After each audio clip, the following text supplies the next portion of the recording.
Hi everyone, Ray from Pro String with another racket restringing tutorial. Today's racket will be a squash racket, and it is the latest model of the Carboflex collection. This, to be exact, is the Tecnifibre X-Top 135 Carboflex. We've got 13 lengths of a racket. Today's string will be the Tecnifibre Dynamics 120 millimeters, 17L gauge. I can probably do the racket with 12.5, but 2, 3, 4, 5, 6, 7, 8, 9, 10, 11, 12, 13 and a bit. I know I can do it in 12.5, maybe 12, but let's not risk it for a biscuit and crack on with this with 13 lengths of a full length of a racket. Don't be chopping up strings after counting 13 just head size, but no, full length including the grip. All right guys, don't want you guys running to me with comments later going, "Ah, you said." No, I didn't. 1, 2, 3, 4, 5, 6, right? 6. We have 7 to each side. We already have 1 on each side. 6 plus 1, you must be a mathematician. 7, you got it. Maybe I should be a comedian instead of a racket restringing. Yeah, okay, I'm not funny, I know. Right, here we go guys. Clamp at the top. We started from the top, weave down. You can only start from the top on squash rackets unless it starts from, unless it has a neck or third of a racket, and then depending on the, of course, depending on the stringing pattern. I did a Dunlop one yesterday, for example. Had a throat, had 6 holes in the throat. And of course, you can start top, bottom. So in that case, I started at the top. As to on this racket, or most squash rackets will be at the bottom, because you cannot loop, obviously, around the shaft. This is called the shaft. Anyway, jokes aside, hope you guys are all well. As you can see, I've done 3 mains to one side. We are stringing with 23 pounds of tension, guys, just FYI. Not that it affects this tutorial in any way. But yeah, there you have it.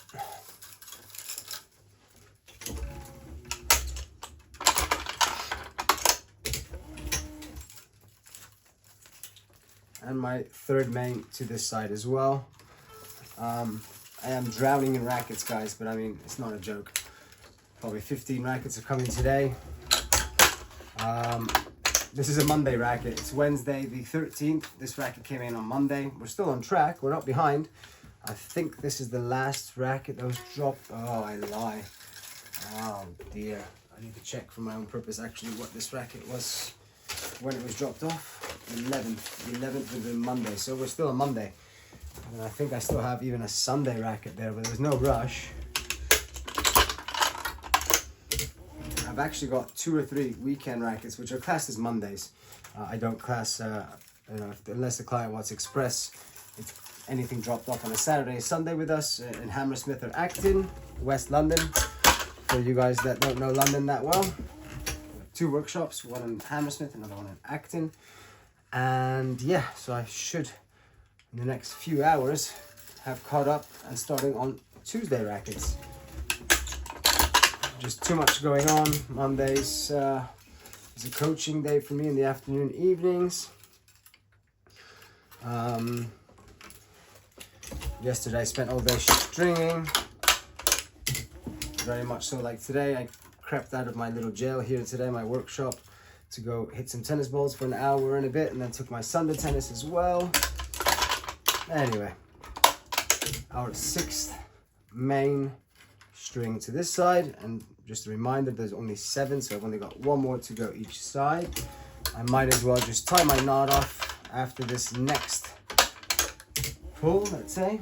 I think I may have left myself a little bit short, guys. I've upped my tension. Yeah, there's still hope. There's still some hope, because my tension hit. Oh, I think I've got enough there. Or am I just pushing my luck?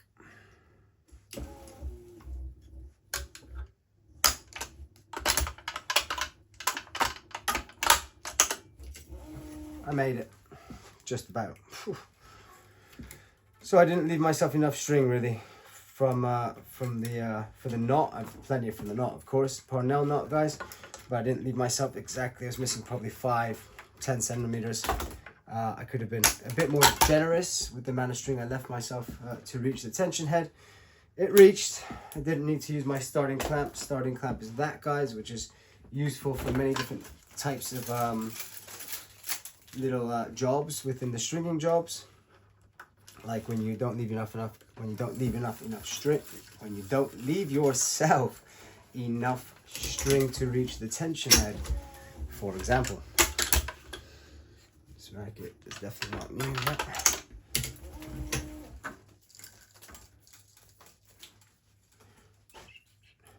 So the Carboflex, a little bit about the racket. Very good rackets. It comes in a 125, which is, I think, is the most popular version, 130 and 135.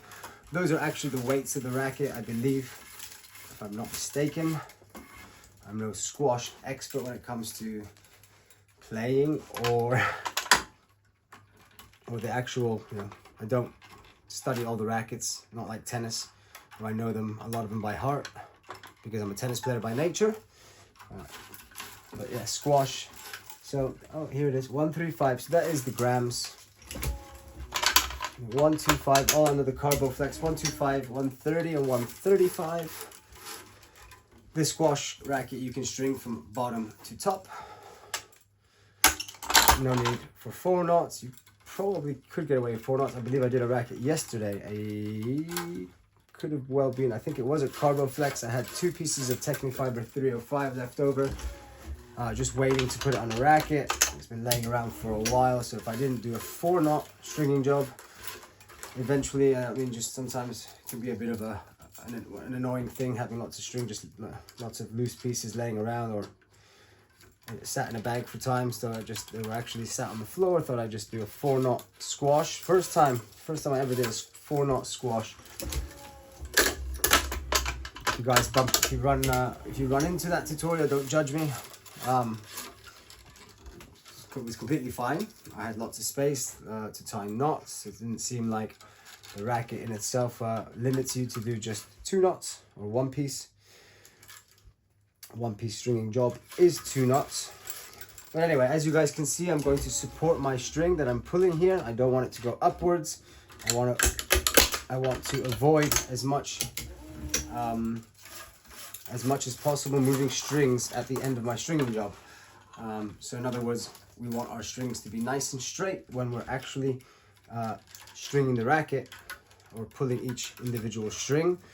Which reminds me as well, don't pull 2 strings at a time. Doesn't matter how good your racket, string, machine, doesn't matter. 1 string at a time, guys. Don't be lazy. If it's your own racket, you can pull 4 at a time if you want. Then that's your problem. When it comes to playing, you have to figure out how you're going to control the ball. But yeah, pulling one or more than 1 string at a time is pretty much unacceptable in the stringing world, at least from any good stringer's point of view. So yeah, that's that.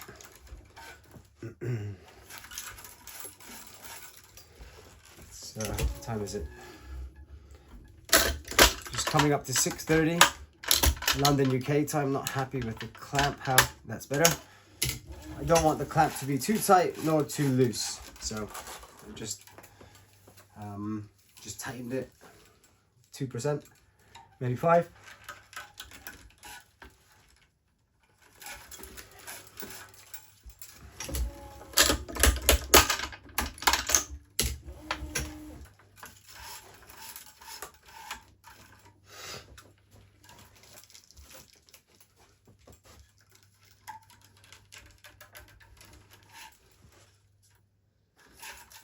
Again, always moving your hand up and down on that string when you're pulling the string through the mains.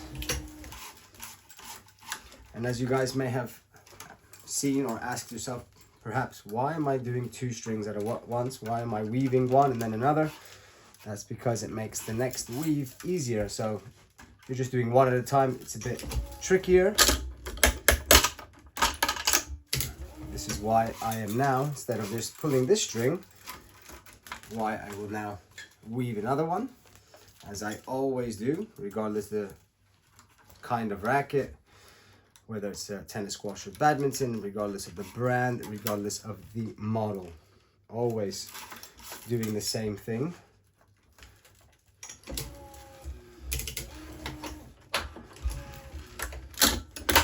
So I've used my brake. I have a brake on the machine. So as you can see, I cannot move it. I released it because I don't like it when it's bending like that, for example, like it does in this case. I don't want the string touching any of my fixtures on the outer part of the racket.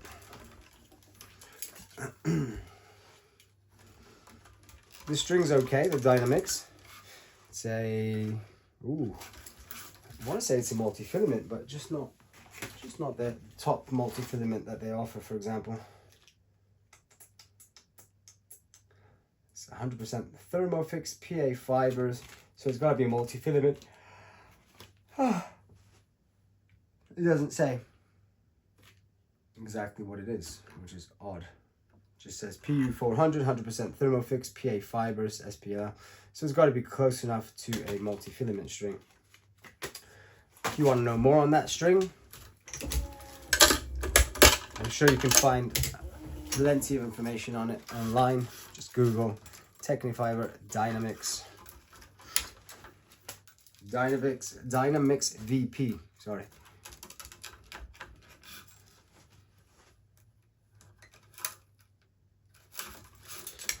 But yeah, squash rackets, probably the easiest ones out there, I would say. Tennis, squash, badminton, you can do them relatively quick as well.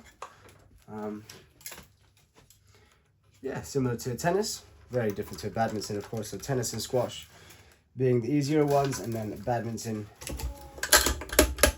With badminton, you really need to be careful. You need to know more so what you're doing than tennis and squash. Not that tennis and squash at the beginning is easy, but you need to have some kind of understanding on how to string. I find that if you start with tennis or squash, your badminton will be a little bit easier than if you're only doing badmintons, and of course you just jump into the deep end and start with badmintons. But if you're planning on doing all types of rackets, start with by learning on squash and tennis as a recommendation. Obviously you can start with whatever you want, but badminton is definitely more difficult. So again, the Carboflex, probably the most popular racket out there. They've been going for a very long time.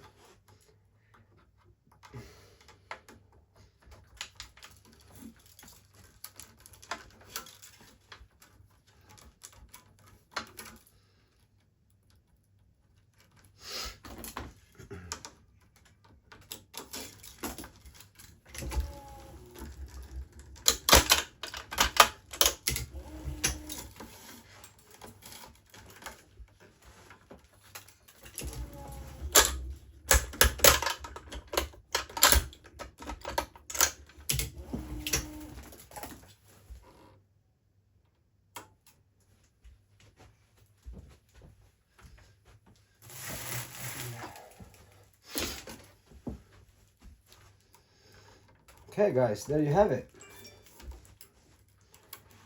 Pretty much done. Parnell knot to finish with. Up, down, around and through my first loop. Down, around and back up through the first knot that I did.